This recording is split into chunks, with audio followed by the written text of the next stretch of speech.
சைட்டை பாருங்க. சைட்டை சுத்திலும் பாத்தீங்களா கேரளா ஸ்டைல உங்களுக்கு சூப்பரா வீடுங்க. நம்மளது பாத்தீங்கன்னா ரயில்வே ஸ்டேஷன், அதாவது மீஞ்சூர் அனுப்பப்பட்ட ரயில்வே ஸ்டேஷன் பாத்தீங்கன்னா உங்களுக்கு 2 கிலோமீட்டர் தான்.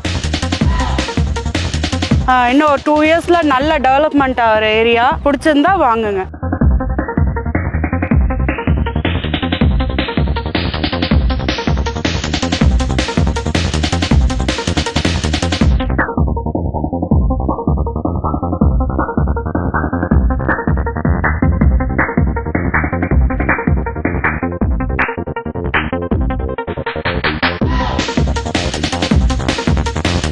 அதுவும் நம்மளது கோமதி அம்மன் நகரில் போட்டிருக்காங்க. கோமதி அம்பாளோட அனுகிரகத்தினால மனையை வாங்கி போடுங்க, வாழ்க்கையில் மென்மேலும் வளருங்க.